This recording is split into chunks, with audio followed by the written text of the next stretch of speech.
নমস্কার, গুরু প্রণাম জানিয়ে আজকে আমার ভিডিও শুরু করছি। যেই বিশেষ টপিকের উপর আজকে আমি ভিডিও করছি সেটা হলো কুম্ভ রাশির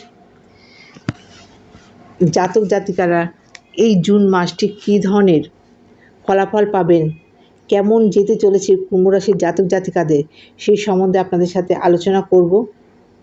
কী ধরনের ঘটনা ঘটতে পারে সেই নিয়ে আলোচনা আমার ভিডিও। তার আগে একটু গোচর বা সঞ্চার বলে রাখার প্রয়োজন আছে। 1 জুন আপনাদের দশমপতি এবং তৃতীয়পতি তৃতীয়েই প্রবেশ করছে। 12 জুন শুক্র মিথুন রাশিতে প্রবেশ করছে। শুক্র আপনাদের চতুর্থপতি এবং নবমপতি। 14 জুন বুধ আপনাদের পঞ্চমপতি এবং অষ্টমপতি পঞ্চমেই প্রবেশ করছে। 15 জুন রবি আপনাদের সপ্তমপতি প্রবেশ করতে চলেছে আপনাদের পঞ্চমে। 29 জুন বুধ পঞ্চমপতি এবং অষ্টমপতি আপনাদের ষষ্ঠে প্রবেশ করছে। একদম মাসের শেষ দিনটি 30 জুন শনি তার নিজের ঘর কুম্ভ রাশিতে বক্রত্ব প্রাপ্ত হচ্ছে। এই হলো ট্রানজিট। লগ্নপতি তৃতীয় দৃষ্টি আপনাদের তৃতীয় পড়ছে। ছোট ভাই বোনের থেকে বড় ধরনের কোনো সাহায্য এই সময় আপনারা পাবেন। নানা দিক দিয়ে যোগাযোগ বৃদ্ধি এবং প্রতিবেশীদের থেকে কোনো বড় ধরনের হেল্প এই সময় আপনারা পেতে পারেন। ছোটোখাটো ভ্রমণ বা ট্যুরিজম বিজনেস যারা করছেন তাদের জন্য বিশেষভাবে হাইলাইট করছে, পজিটিভিটি দেখতে পাওয়া যাচ্ছে। দ্বিতীয় প্রতি বৃহস্পতি আপনাদের চতুর্থ পতির সাথে অবস্থান করছে।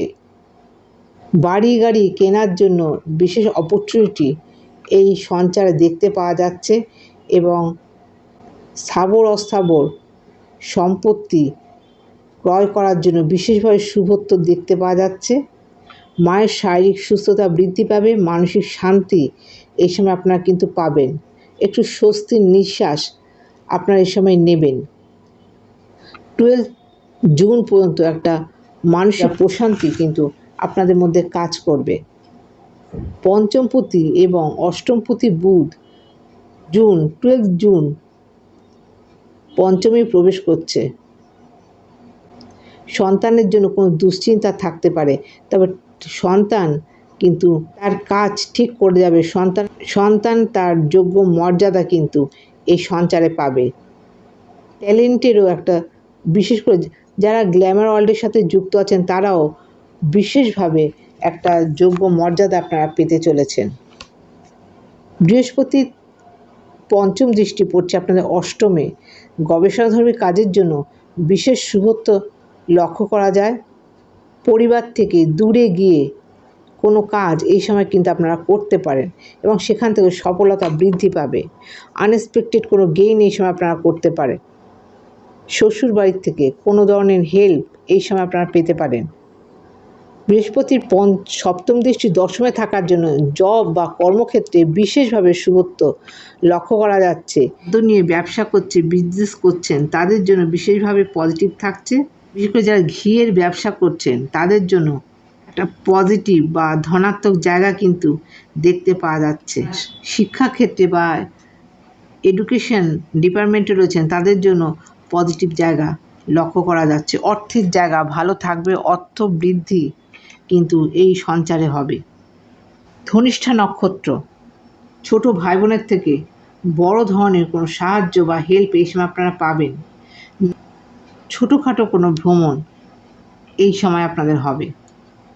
মানসিক দৃঢ়তা বৃদ্ধি পাবে এবং পজিটিভিটি আপনাদের মধ্যে বিশেষভাবে লক্ষ্য করা যাবে।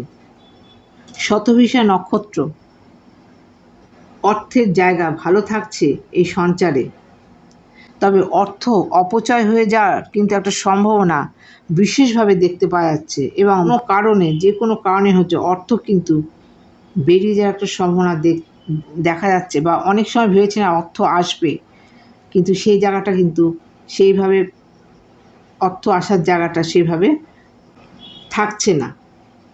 বিদেশে যাওয়ার একটা প্রশস্ত পথ কিন্তু লক্ষ্য করা যাচ্ছে এই সঞ্চারে।